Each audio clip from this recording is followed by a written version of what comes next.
First question 2025 ఫిబ్రవరి నెలకు గాను వసూలైన GST ఎంత? 2025 ఫిబ్రవరి నెలకు గాను వసూలైన జీఎస్టీ ఎంత?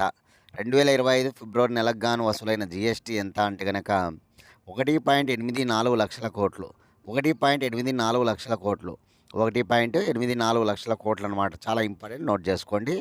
ఓకేనా? అసలు GST full form goods and service tax. Goods and service tax. జీఎస్టీని తెలుగులో వస్తు సేవల పన్ను అంటారు. వస్తు సేవల పన్ను అంటారు. జీఎస్టీ రాజ్యాంగ సవరణ. జీఎస్టీ రాజ్యాంగ సవరణ 101వ రాజ్యాంగ సవరణ అనమాట. జీఎస్టీ చట్టం 2016లో చేయబడింది. చట్టం 2016. జీఎస్టీ అమలైనటువంటి సంవత్సరం 2017 జూలై 1. 2017 జూలై 1. జీఎస్టీ దినోత్సవం జూలై 1. జీఎస్టీని అమలు చేసిన తొలి దేశం ఫ్రాన్స్. జీఎస్టీని భారతదేశంలో అమలు చేసిన తొలి రాష్ట్రం అస్సాం రాష్ట్రం. జీఎస్టీలో స్లాబులు 0%, 5%, 12%, 18%, 28%. 0%, 5%, 12%, 18%, 28%. 5 రకాల స్లాబులు ఉంటాయన్నమాట. జీఎస్టీ దేనికి వర్తించదు, దేనికి ఉండదు, దేనికి వసూలు చేయబడదు అంటే కనుక పెట్రోలియం, ఎలక్ట్రిసిటీ, అదేవిధంగా మద్యపానం, ఆల్కహాల్. ఓకే, జీఎస్టీ దేనికి వర్తించదు? ఓకేనా? పెట్రోలియము, ఎలక్ట్రిసిటీ అనగా విద్యుత్తు, అదేవిధంగా ఆల్కహాల్ మద్యపానానికి. చాలా ఇంపార్టెంట్, గుర్తుపెట్టుకోవాలి. జీఎస్టీ కౌన్సిల్ గురించి తెలిపే ఆర్టికల్ 279 క్లాస్ ఏ. కౌన్సిల్ జీఎస్టీ మండలి అంటాం. ఓకేనా? జీఎస్టీ కౌన్సిల్కు అధ్యక్షత వహించేది కేంద్ర ఆర్థిక మంత్రి ప్రస్తుత కేంద్ర ఆర్థిక మంత్రి నిర్మలా సీతారామన్. జీఎస్టీ అనగానే మనకు సెంట్రల్ జీఎస్టీ ఉంటుంది, సిజిఎస్టీ, స్టేట్ జీఎస్టీ ఉంటుంది, ఎస్జిఎస్టీ, అదేవిధంగా కేంద్రపాలిత ప్రాంతాల జీఎస్టీ యూటీ, అదేవిధంగా వాటితో పాటు సెస్ కలుపుతారనమాట. ఇది జీఎస్టీ వసూలు ఇలా చేయబడుతుందన్నమాట. సెంట్రల్, స్టేటు, యూటీ కేంద్రపాలిత ప్రాంతాలు మరియు సెస్ కలుపుతారు. ఆ విషయాన్ని మనం గమనించుకోవాలి. ఓకే, ఇదనమాట. జీఎస్టీ ఇంతవరకు ఏ నెలలో బాగా వసూలైందంటే కనుక ఇంతవరకు రికార్డు స్థాయి అనమాట. 2024 ఏప్రిల్ నెలలో ఎంత వసూలైందంటే 2.10 లక్షల కోట్లు అనమాట. 2.10 ల్యాక్స్ క్రోడ్స్ గుర్తుపెట్టుకోవాలి. ఇప్పుడు ప్రజెంట్ 1.84 లక్షల కోట్లు. 1.84 లక్షల కోట్లు. కానీ ఇవి అనమాట, నోట్ చేసుకొని చదువుకోండి. చాలా ఇంపార్టెంట్, జీఎస్టీ గురించి బిట్లు పడుతూ ఉంటాయి. Second question, Asia yoga championship 2025కు ఆతిథ్యం ఇవ్వనున్న దేశం ఏది? చూడండి, Asia yoga championship, Asia yogasana ఛాంపియన్షిప్కి ఆతిథ్యం ఇవ్వనున్న దేశం ఏదంటే కనుక భారతదేశం. యోగాసనాలకు సంబంధించి దాన్ని అంతర్జాతీయంగా గుర్తింపు తేవడం కోసం ఈ ఒక ఛాంపియన్షిప్ జరుగుతుందన్నమాట. అంతర్జాతీయంగా యోగాకు మరింత గుర్తింపు తీసుకురావాలనే లక్ష్యం చేత ఈ యోగా ఛాంపియన్షిప్లు జరుగుతూ ఉన్నాయన్నమాట. మొదటిది 2002లో, ఇది 2వ ఆసియా యోగాసన ఛాంపియన్షిప్ అనమాట. ఎడిషన్ 2 అనమాట ఇప్పుడు జరిగేది. ఎడిషన్ 1 వచ్చేసి 2022లో జరిగింది థాయిలాండ్లోని బ్యాంకాక్లో. ఫస్ట్ది థాయిలాండ్లోని బ్యాంకాక్లో జరిగిందనమాట. యోగాసన పుట్టిందే మన భారతదేశం, జరిగిందేమో థాయిలాండ్లోని బ్యాంకాక్లో. గుర్తుపెట్టుకోవాలి. ఈ ఛాంపియన్షిప్లో మనకు మెడల్స్ కూడా ఇవ్వడం జరుగుతుందన్నమాట. అన్నీ అయిపోయిన తర్వాత మార్చి 29 నుంచి మార్చి 31వ తేదీ వరకు 3 రోజుల పాటు నిర్వహిస్తారు. మార్చి 29 నుంచి మార్చి 31వ తేదీ వరకు. కేంద్ర యువజన వ్యవహారాలు మరియు క్రీడా మంత్రిత్వ శాఖ, స్పోర్ట్స్ అథారిటీ ఆఫ్ ఇండియా, అదేవిధంగా భారత యోగాసన్ వారి సహకారంతో ఇది జరుగుతుందన్నమాట. కేంద్ర యువజన వ్యవహారాలు మరియు క్రీడా మంత్రి ఎవరంటే కనుక మనసుఖ్ మాండవీయ. యోగాసన భారత్కు చైర్మన్ ఎవరంటే, యోగాసన భారత్ సంస్థకు చైర్మన్ ఎవరంటే కనుక ఉదిత్ సేత్ అనమాట.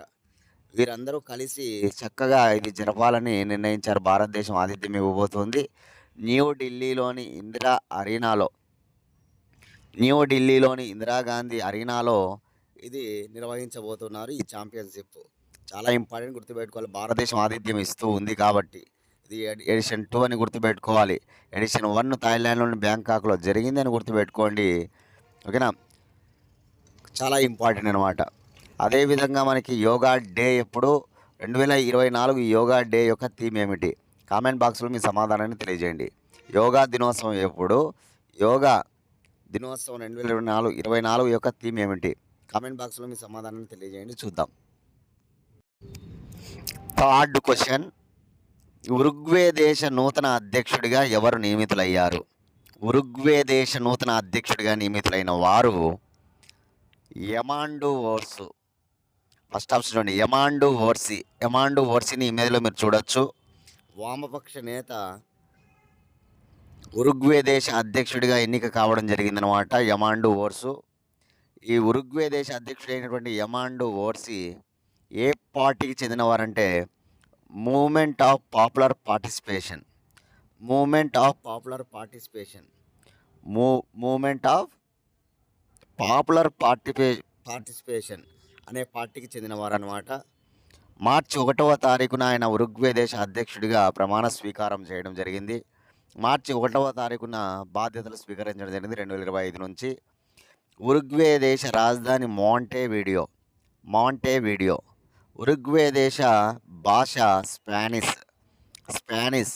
ఉరుగ్వే దేశ కరెన్సీ పెసో. ఉరుగ్వే దేశ ప్రెసిడెంట్ యమాండు ఓర్సి. ఉరుగ్వే అనే దేశం మనకి దక్షిణ అమెరికా ఖండంలో ఉన్న ఒక చిన్న దేశం అన్నమాట. దక్షిణ అమెరికా ఖండంలోని ఒక చిన్న దేశం ఉరుగ్వే అనేటువంటిది. ఉరుగ్వే దేశానికి సరిహద్దులుగా మనకు బ్రెజిల్ దేశం కావచ్చు. అంటే దక్షిణ అమెరికా ఖండంలో అన్నిటికంటే పెద్ద దేశం బ్రెజిల్ అనమాట. బ్రెజిలు అదేవిధంగా అర్జెంటీనాతో కూడా సరిహద్దు పంచుకుంటుంది ఉరుగ్వే.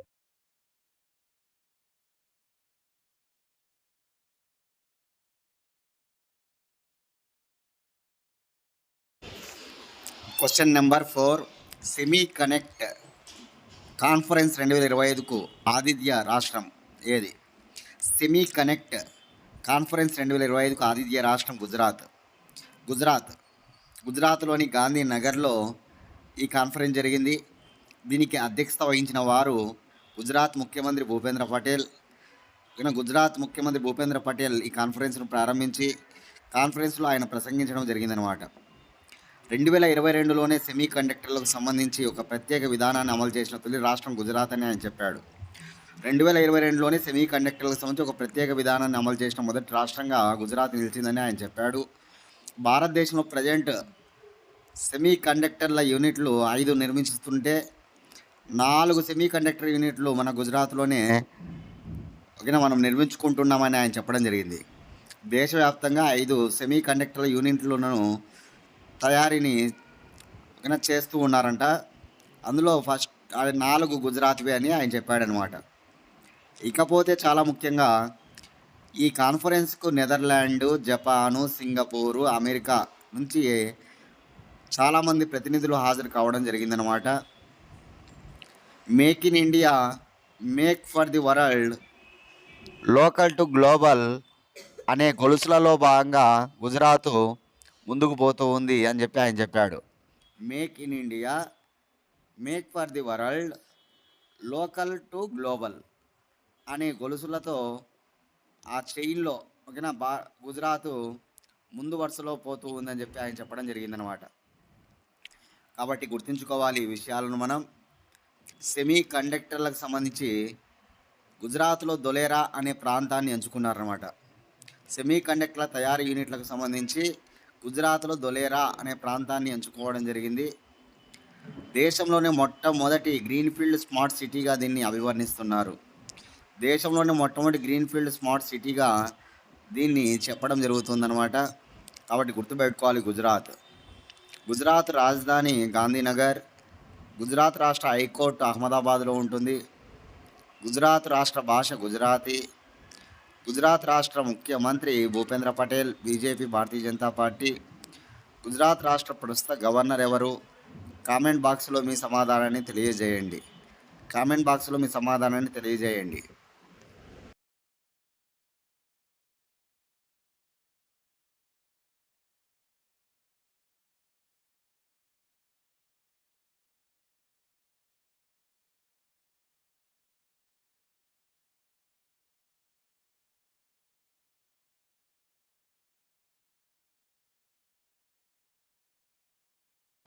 క్వశ్చన్ నెంబర్ 5, ఆఫ్రికా ఖండంలో అతిపెద్ద హిందూ మందిరం ఎక్కడ నిర్మించబడుతుంది?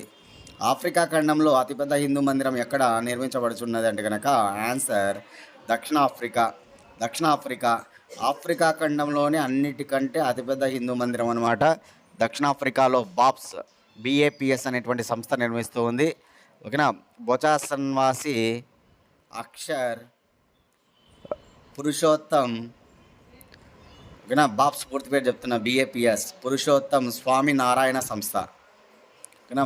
బొచాసన్వాసి అక్షర్ పురుషోత్తం స్వామి నారాయణ సంస్థ. చాలా ఖండాల్లో ఈ సంస్థని ఇటీవల మనకి హిందూ దేవాలయాన్ని నిర్మించడం చూస్తూ ఉన్నాం మనం. సింపుల్గా BAPS అంటాం అన్నమాట. ఓకేనా. ఆఫ్రికన్ మరియు భారతీయ మూలాలను కలపడం కోసం కూడా ఈ హిందూ మందిరం బాగా ఉపయోగపడుతుందని చెప్పి చెప్తూ ఉన్నారనమాట. కాబట్టి గొప్ప హిందూ మందిరంగా ఇది పేరు ప్రఖ్యాత సంపాదించిన ఇటీవల. కాబట్టి గుర్తుపెట్టుకోవాలి దక్షిణాఫ్రికాలో అని. దక్షిణాఫ్రికా దేశ రాజధానులు 3: ప్రిటోరియా, స్పాన్, బ్లోమ్ఫాయింటెన్. ప్రిటోరియా, స్పాను, బ్లోమ్ఫాయింటెన్ అనేటువంటిది 3 రాజధానులు ఉంటాయి. ఓకేనా. అన్నిటికంటే పెద్ద నగరం మాత్రం జోహెన్నెస్బర్గే. ఈ జోహెన్నెస్బర్గ్లోనే ఈ దేవాలయం. కాబట్టి గుర్తుపెట్టుకోవాలి, జోహెన్నెస్బర్గ్ అన్నిటికంటే పెద్ద నగరం అనమాట దక్షిణాఫ్రికా దేశంలో. దక్షిణాఫ్రికా దేశ భాషలు ఆఫ్రికను, ఇంగ్లీషు. ఆఫ్రికన్ ఒకటి, ఇంగ్లీష్ ఒకటి. దక్షిణాఫ్రికా దేశ కరెన్సీ రాండ్. దక్షిణాఫ్రికా ప్రెసిడెంట్ సిరిల్ రామపోసా. దక్షిణాఫ్రికా వైస్ ప్రెసిడెంట్ పాల్ మాల్ అనేటువంటి వ్యక్తి దీన్ని ప్రారంభించడం జరిగింది, హిందూ మందిరాన్ని.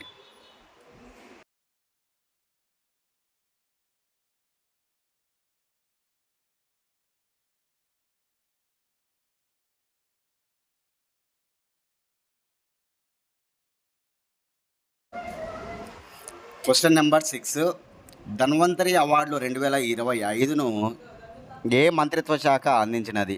చూడండి, ధన్వంతరి అవార్డులు ప్రతి ఏటా ఇస్తారనమాట.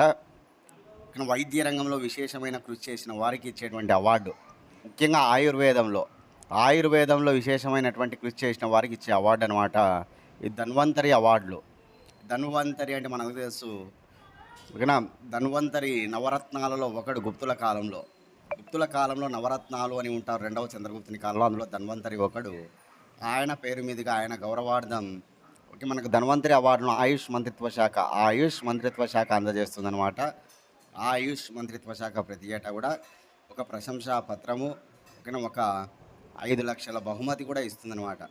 ఈ ఏడాది 3 అందజేసింది. ఆ 3 పేర్లు చెప్తున్నా, నోట్ చేసుకోవాలి. వైద్య తారాచంద్ శర్మ. నెక్స్ట్ 2 వైద్య మాయారాం ఉనియల్. నెక్స్ట్ 3 వైద్య షమీర్ గోవింద్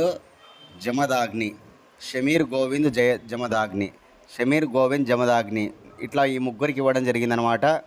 నాడీ వైద్యంలో చాలా గొప్ప దిట్ట ఈ తారాచంద్ శర్మ.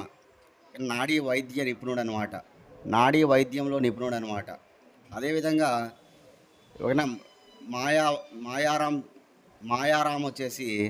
మాయారాం ఉనియల్ వచ్చేసి ద్రవ్యానుభవం అంటే ద్రవ్య విజ్ఞానంలో చాలా గొప్ప నిపుణుడు అంట. ఓకేనా. అదేవిధంగా గుర్తుపెట్టుకోవాలి. విశ్వవ్యాఖ్యాన జాతీయ అధ్యక్షుడిగా షమీర్ గోవింద్ ఉన్నారనమాట. కాబట్టి ఈ 3 పేర్లు వాళ్ళు దేనికి సంబంధించిన వాళ్ళు అనేది మనం గుర్తుంచుకుంటే సరిపోతుంది.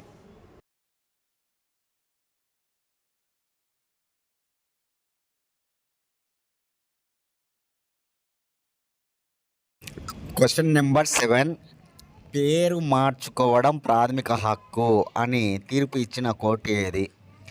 పేరు మార్చుకోవడం ప్రాథమిక హక్కు అని తీర్పు ఇచ్చిన కోర్టు ఏదంటే అలహాబాద్ హైకోర్టు. భారతదేశంలో మొత్తం 25 హైకోర్టులు ఉంటాయి మనకు తెలుసు. అందులో అన్నిటికంటే అతిపెద్ద హైకోర్టు, ఎక్కువ మంది న్యాయమూర్తులను కలిగిన హైకోర్టు అలహాబాద్ హైకోర్టు. ఇది ఉత్తరప్రదేశ్ రాష్ట్రంలో ఉంటుంది. యాక్చువల్గా ఉత్తరప్రదేశ్ రాజధాని లక్నో అయినప్పటికీ కూడా లక్నోలో హైకోర్టు లేదు, అది అలహాబాద్లో ఉంటుందన్నమాట హైకోర్టు. కాబట్టి ఉత్తరప్రదేశ్ హైకోర్టు అలహాబాద్ హైకోర్టు తీర్పు ఇచ్చింది ఇటీవల.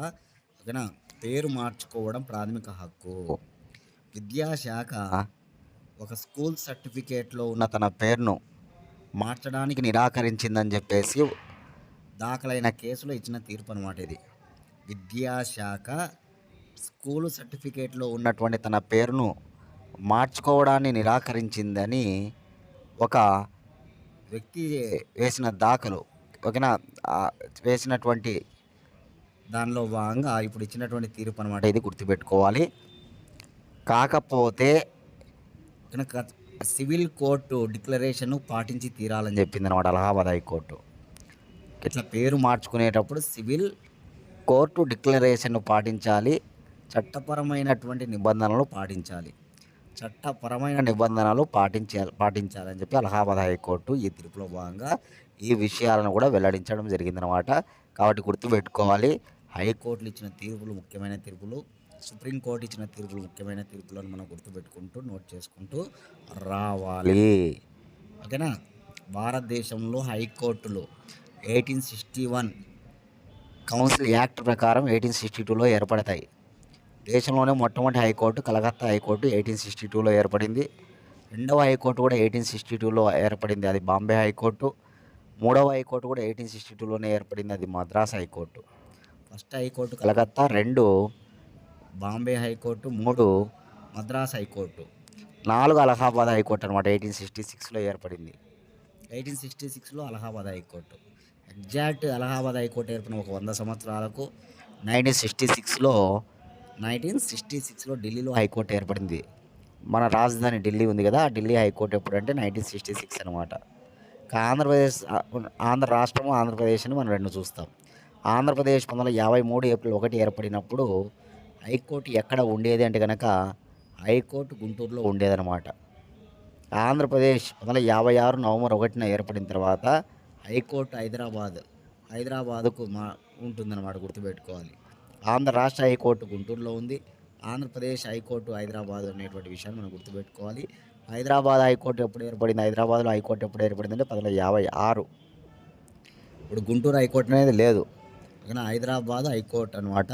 కాబట్టి 1956లో హైదరాబాద్ ఏర్పడింది, అది కూడా మనం గుర్తుపెట్టుకోవాలి. ఓకేనా. ఎక్కువ రాష్ట్రాలు ఏ హైకోర్టు పరిధి కిందకి వస్తాయంటే గౌహతి, అస్సాం. స్వతంత్రం వచ్చిన తర్వాత ఏర్పడిన మొట్టమొదటి హైకోర్టు గౌహతి హైకోర్టు అనమాట. గౌహతి హైకోర్టు ఏర్పడిన సంవత్సరం 1948. ఓకేనా. ఈశాన్య రాష్ట్రాల్లో త్రిపుర, మణిపూర్, మేఘాలయ మినహా మిగతా అన్ని రాష్ట్రాలు కూడా గౌహతి హైకోర్టు పరిధి కిందకి వస్తాయి. త్రిపుర, మణిపూర్, మేఘాలయ మినహా మిగతా 4 రాష్ట్రాలు అస్సాంలోని గౌహతి హైకోర్టు పరిధి కిందకి వస్తాయి. ఓకేనా. కాబట్టి గుర్తుపెట్టుకోవాలి హైకోర్టుల జాబితాను కొద్దిగా ఇంపార్టెంట్గా. ఓకేనా. రైట్.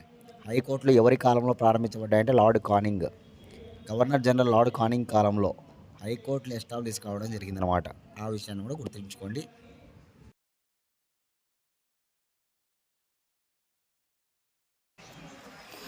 Question number 8. తెలంగాణలోని ఏ జిల్లాల్లో కన్నడ శాసనాలు లభ్యం అయ్యాయి? ఇప్పుడు తెలంగాణలోని వికారాబాద్ జిల్లాలోని పూడూరు మండలంలోని కంకల్ అనే గ్రామంలో లభ్యమయ్యాయి కన్నడ శాసనాలు. కళ్యాణి చాళుక్యుల కాలం నాటి కన్నడ శాసనాలు. కళ్యాణి చాళుక్యుల కాలం నాటి కన్నడ శాసనాలు తెలంగాణ రాష్ట్రంలోని వికారాబాద్ జిల్లాలోని పూడూరు మండలంలోని కంకల్ అనే గ్రామంలో లభ్యం కావడం జరిగిందన్నమాట. 3 శాసనాలు లభ్యమయ్యాయి. కాబట్టి గుర్తుపెట్టుకోవాలి, అత్యంత ప్రాచీనమైన శాసనాలు ఇవి. 12వ శతాబ్దపు కాలం నాటి శాసనాలు అన్నమాట 3 శాసనాలు. ఓకేనా. కళ్యాణి చాళుక్యుల రాజు సోమేశ్వర కాలం నాటి శాసనాలుగా వీటిని అక్కడ చరిత్రకారులు చెబుతూ ఉన్నారనమాట. కాబట్టి గుర్తుంచుకోవాలి మనం అందరం కూడా. ఓకేనా. ఎక్కడ లభ్యమయ్యాయి అంటే కనుక వికారాబాద్ జిల్లాలో. ఓకేనా. చాలా చాలా ఇంపార్టెంట్, గుర్తుపెట్టుకోవాలి. ఈ 3 శాసనాలు కూడా ముఖ్యంగా దానాల గురించి. ఆ కాలంలో విద్యేశ్వర అనేటువంటి ఆలయం చాలా ప్రముఖమైన ఆలయం అనమాట. ఆలయ నిర్మాణానికి చేసిన దానాలు, ఆ దాన ధర్మాల గురించి ఆ శాసనాలు వేయించబడ్డాయన్నమాట. ఓకేనా. కాబట్టి ఆ విషయాలు ఆ శాసనాల్లో ఉన్నాయని చెప్పి చెప్తూ ఉన్నారనమాట ఇక్కడ చరిత్రకారులు.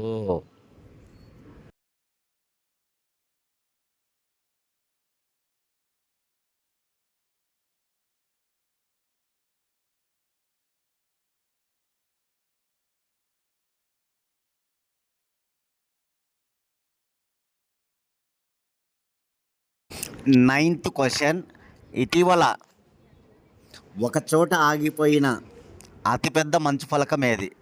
ఇటీవల ఒక చోట ఆగిపోయినటువంటి అతిపెద్ద మంచు ఫలకం ఏదంటే A23A. ప్రపంచంలోనే అతిపెద్ద మంచు ఫలకం అనమాట ఇది. ఇది ప్రజెంట్ నీటిలో కదలకుండా ఆగిపోవడం జరిగిందనమాట. ఇది ఎక్కడ ఆగిపోయింది ప్రజెంట్ అంటే కనుక అంటార్కిటికా ఖండంలోని బ్రిటన్ ఆధీనంలో గల దక్షిణ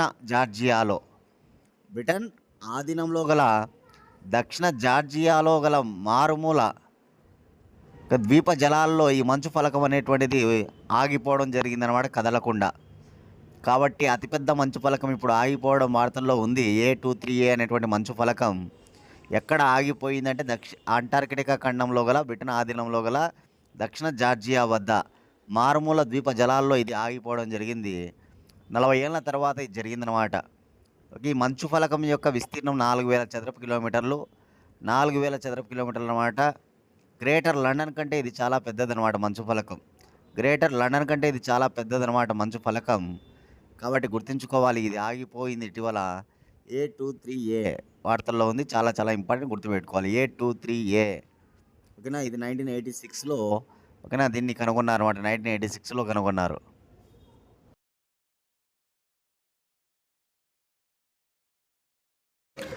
లాస్ట్ క్వశ్చన్. గాలిలోని బర్డ్ ఫ్లూని 5 నిమిషాల్లో పసిగట్టే సెన్సార్ను ఏ యూనివర్సిటీ శాస్త్రవేత్తలు కనిపెట్టారు? చూడండి, గాలిలోని బర్డ్ ఫ్లూను 5 నిమిషాల్లోనే పసిగట్టే సెన్సార్ను అమెరికాలోని వాషింగ్టన్ యూనివర్సిటీ శాస్త్రవేత్తలు కనుగొన్నారు. అమెరికా రాజధాని వాషింగ్టన్. ఆ వాషింగ్టన్లో ఉన్నటువంటి యూనివర్సిటీ శాస్త్రవేత్తలు కనుగొన్నారనమాట. కాబట్టి వాషింగ్టన్ యూనివర్సిటీ శాస్త్రవేత్తలు కనుగొన్నటువంటి అత్యంత గొప్ప సెన్సార్ ఇది. ఇప్పుడు మన దేశంలో కూడా మనకు బర్డ్ ఫ్లూ అనేటువంటిది మనం చూస్తున్నాం. చాలా ముఖ్యంగా పక్షుల ద్వారా వ్యాప్తి చెందుతుందన్నమాట. H5N1 ఏ సూక్ష్మజీవి అంటే H5N1 అనే వైరస్ ఓకేనా దీనికి కారణమవుతుంది. H5N1 అనమాట. ఇది బర్డ్ ఫ్లూ అనేటువంటిది. ఫ్లూ అంటే జ్వరం వస్తుందన్నమాట. బర్డ్ ఫ్లూ, స్వైన్ ఫ్లూ రెండు కూడా చాలా డేంజర్ కాస్త వైరల్ డిసీజెస్లో. బర్డ్ ఫ్లూ వల్ల ఏకంగా ప్రాణాలు కూడా పోవడం మనం చూస్తూ ఉంటాం. కాబట్టి ఓకేనా ఈ బర్డ్ ఫ్లూను ఈ యొక్క గాల్లోనే పసిగట్టేటువంటి 5 నిమిషాల్లో పసిగట్టేటువంటి సెన్సార్ను ఈ వాషింగ్టన్ యూనివర్సిటీ శాస్త్రవేత్తలు కనుగొన్నారంట. రాజన్ చక్రవర్తి, భారత సంతతికి చెందినటువంటి రాజన్ చక్రవర్తి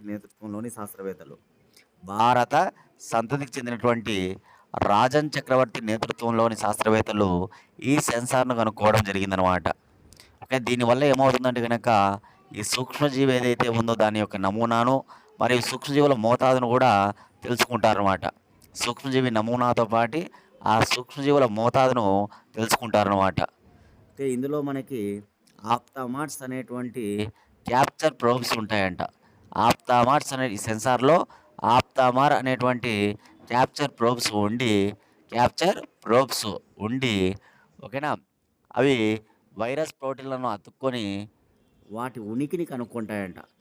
ఓకేనా, అవి వైరస్ ప్రోటీన్లను అతుక్కొని వాటి ఉనికిని కనుక్కుంటాయి అన్నమాట. ఆప్తామార్ట్స్ అనేటువంటి క్యాప్చర్ ప్రోబ్స్ అనమాట. కాబట్టి గుర్తుంచుకోవాలి దయచేసి మీరందరూ కూడా. ఈ సైంటిఫిక్గా చాలా గొప్ప అంశం. ఇది కూడా గొప్ప వ్యాధికి సంబంధించిన ఒక సెన్సార్ తయారైంది. కాబట్టి మనకి ఇంపార్టెంట్ గుర్తుపెట్టుకోవాలి.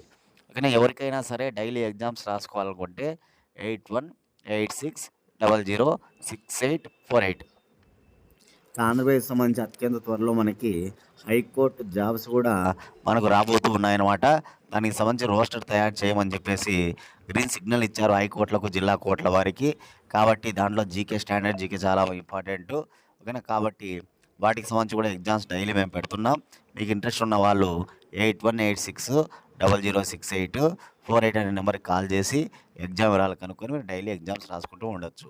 కానిస్టేబుల్ ప్రిపేర్ అవుతూ ఉన్నా, గ్రూప్స్ ప్రిపేర్ అవుతూ ఉన్నా, ఓకేనా ఎస్ఐకి ప్రిపేర్ అవుతూ ఉన్నా ఓకేనా అదేవిధంగా జేఎల్లు డిఎల్లు ఈ ఎగ్జామ్స్ ప్రిపేర్ అవుతున్నా మీరు కాల్ చేయండి ఓకేనా రేపటి క్లాస్లో మళ్ళీ కలుసుకుందాం ఫ్రెండ్స్ థ్యాంక్స్